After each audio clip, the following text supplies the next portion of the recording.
你知道吗？根据最近几年的数据，平均每4个家庭中就有一个抑郁症状的孩子。抑郁症家庭的母亲买菜的塑料袋都会比别人家沉重，看着邻居远远打招呼，只能够默默地走开，像是有一片雾气笼罩了整个家庭，连正午的阳光都照不进来。科学数据显示，抑郁症有遗传倾向，但是这种心理疾病的流行有着更复杂的现实因素。今天我们来介绍抑郁症的家庭都有怎么样的特征。如果你对身边的心理学感兴趣，请关注我们的频道。从社会角度出发，童年期的生长环境跟创伤事件是抑郁症的高风险因素。有很多人被长辈长期的情感忽略，身体和心灵的创伤，甚至虐待，都会提高抑郁症发病的几率。现在我们来介绍抑郁症高发的家庭特征。鸡娃是最近几年很流行的一个词。前几年，一个好的学历就能获得高的收入，不少家长都给孩子制定了不同的人生计划，补习班、课外辅导都是入门级的鸡娃了。当全家人把希望都寄托在一个孩子身上，能想象出这个孩子身上的压力吗？像是在拆一颗定时炸弹，一旦出错，全家人都没了。神经影像学显示，长期处于压力环境下的人，大脑灰质的流失速度比阿兹海默症还要高，就是比老年痴呆还快30%。这种高需求、高压力的孩子，即使走上社会也无法停止。十几年前，大家特别喜欢吐槽处女座的人，说他们洁癖、完美主义，而这种压力环境下长大的孩子，更是不许自己的人生有一点出错，因为他们觉得一旦出错了，人生就完蛋了。神经科学显示，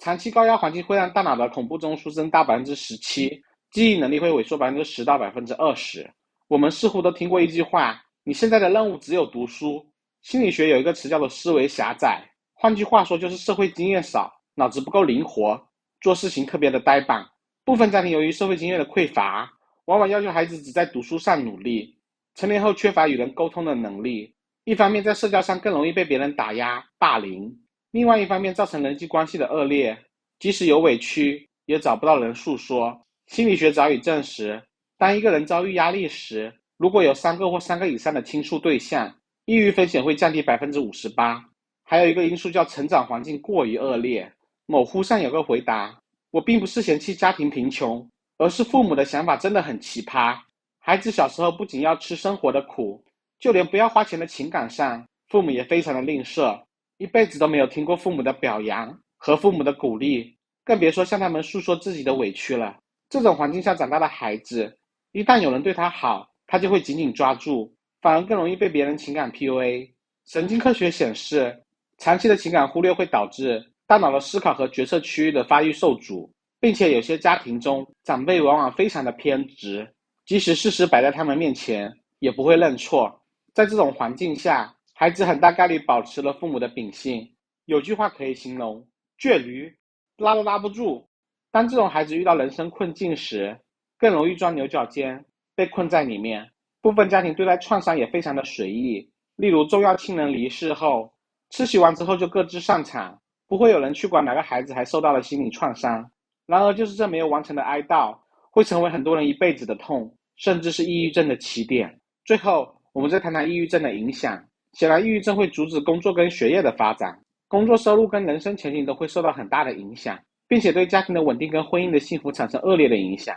但是如果一个人能从抑郁症中痊愈，人生往往能更不一样，能够更加接纳自己的不完美，并且更适应社会环境。科学研究显示，痊愈的抑郁症患者心理抗压能力跟自信比普通人要高上许多。某社交媒体上流传的一句话，我们是否在用一个时代的伤痛来换取每个个体永恒的被尊重、被接纳？在这个压力肆虐的时代里，很多人都有抑郁症状跟焦虑症状，或许是时候让我们做些什么了。就像经历过山火的森林，往往生长得比之前还要更好。国内的抑郁就诊率不足10%，抗抑郁跟抗焦虑的药物却销量暴增。或许我们用最悲壮的方式来书写故事，但值得庆幸的是，我们比过去以往都更在乎自己。或许这世界上最残酷的事是，即使你在我的身边，你的悲伤我也不在乎。下期是抑郁症的最后一期，我们将看看如何从抑郁症中涅槃重生。如果你觉得这个视频还不错，请点赞收藏。感谢您的观看，